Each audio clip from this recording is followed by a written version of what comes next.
bijaksana. Hadirin calon penghuni syurga, teknologi semakin canggih membawa dampak luas di semua belahan bumi, tak terkecuali Indonesia. Ya, laksana pisau bermata dua, bisa memberi nilai positif dan negatif tergantung siapa yang memanfaatkannya. Teknologi informasi misalnya bisa menjadi media pembentukan karakter terpuji atau al-akhlakul karimah, dan bisa menjadi media dekadensi moral atau al-akhlakul matbu'ah, khususnya bagi generasi milenial. Berita tentang seks bebas dan kematian akibat miras dan narkoba di kalangan generasi muda hampir setiap harinya memenuhi halaman media sosial. Baru-baru ini dunia pendidikan dikagetkan dengan pula para pelajar SMA di Jawa Tengah menikam gurunya yang seharusnya dihormati. Kita menjerit prihatin lihat karakter generasi muda kita yang semakin jauh dari nilai-nilai Al-Quran. Oleh karena itu hadirin, pada kesempatan yang penuh ukhuwah ini, izinkan kami menyampaikan syarahan Al-Quran dengan judul Membangun Generasi Milenial dengan konsep pendidikan karakter berbasis Al-Quran. Sebagai rujukan pertama, marilah bersama kita dengarkan firman Allah dalam Al-Quran surah Sad ayat 29 yang akan dikumandangkan oleh qari'ah kami berikut ini.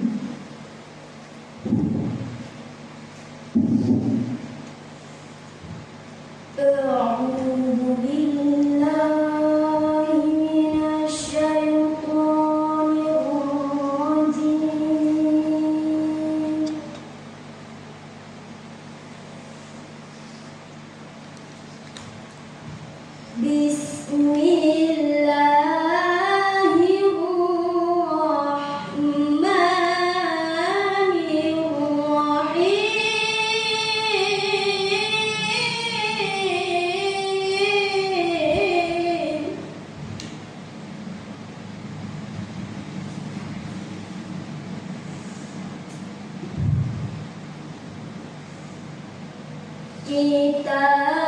Kitabun anzalnahu ilaika mubarakun liyadabbaru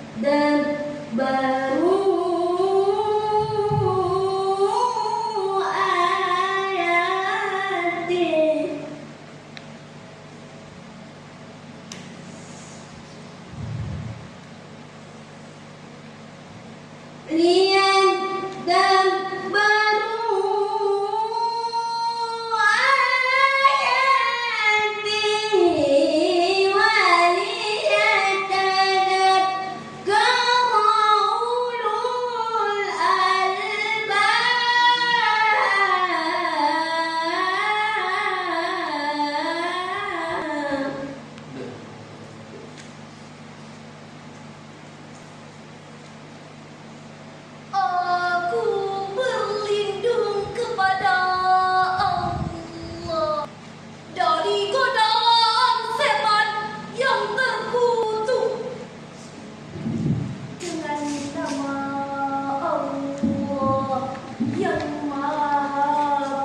Kitab Al-Quran yang kami turunkan kepadamu penuh berkah agar mereka menghayati ayat-ayatnya dan orang yang berakal sehat mendapat pelajaran. Dewan Hakim yang arif dan bijaksana, hadirin calon penghuni syurga, Syekh Jalaluddin Al-Mahalli dan Syekh Jalaluddin Al-Suyuti di dalam kitab tafsirnya Al-Jalalain menjelaskan bahwa kata liyadabbaru dalam ayat ini mengandung perintah untuk mendalami nilai-nilai yang terkandung di dalamnya.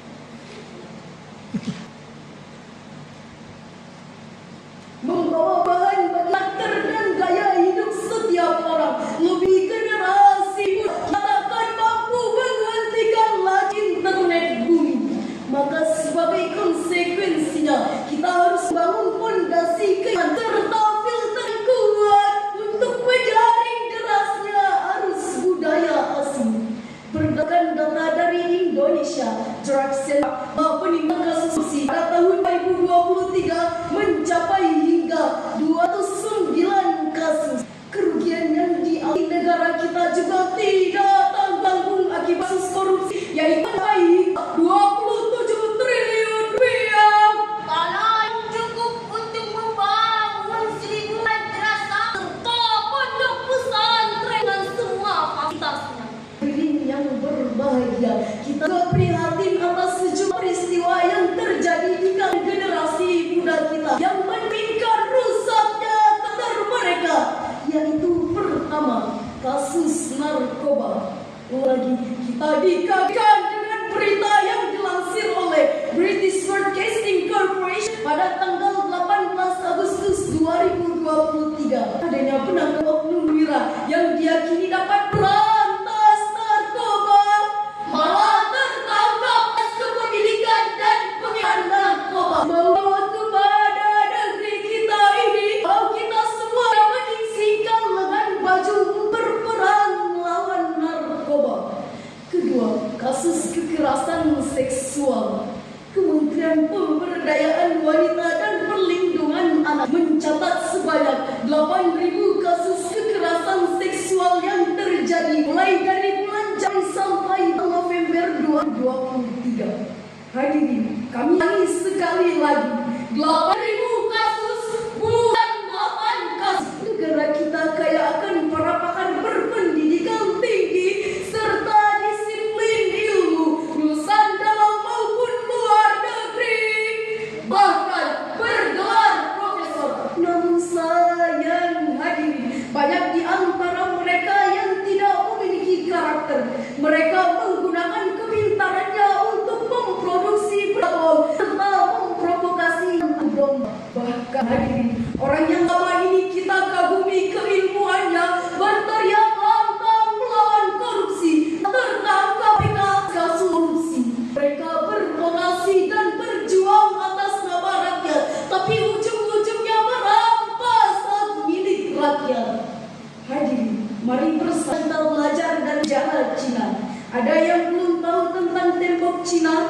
Salah satu situs keajaiban dunia yang sampai saat ini masih berdiri kokoh melewati berbagai generasi zaman. Ketika Cina di zaman kuno ini ingin hidup dalam keadaan damai, mereka membangun tembok yang besar untuk melindungi negaranya. Memang tembok itu sangat kokoh sehingga dalam beberapa kali berperang dapat ditembus oleh musuh. Namun sayang hadirin, sekian tahun kemudian tembok itu dapat ditembus oleh musuh dengan cara menyogok penjaga temboknya. Lantas timbul pertanyaan hadirin, apa yang seharusnya kita lakukan untuk melindungi generasi muda kita dari karakter perusak masa depan bangsa? Maka sebagai solusinya, sekali lagi hadirin, marilah bersama kita dengarkan firman Allah dalam Al-Quran Surah Al-Ahzab ayat 29 berikut.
orang yang mengharap rahmat Allah dan kedatangan hari kiamat, dan yang banyak mengingat Allah. Maha benar Allah yang maha agung dengan segala firman-Nya. Yang berbahagia, Dr. Profesor Muhammad Quraisy Shihab di dalam kitab tafsirnya Al-Misbah menjelaskan bahwa Rasulullah Sallallahu Alaihi Wasallam adalah teladan yang baik bagi umat manusia. Beliau mengajarkan akhlak mulia, meliputi akhlak kepada Allah, akhlak kepada sesama manusia, dan akhlak kepada alam semesta. Rasulullah Sallallahu Alaihi Wasallam pernah bersabda, "Akmalul mu'minina imana ahsanuhum khuluqa." Orang mukmin yang paling baik keimanannya adalah yang paling sempurna keimanannya. Hadis riwayat At-Tirmidzi. Hadirin, dari uraian demi uraian yang telah kami sampaikan, dapatlah kita ambil kesimpulan bahwasanya yang pertama, mendidik generasi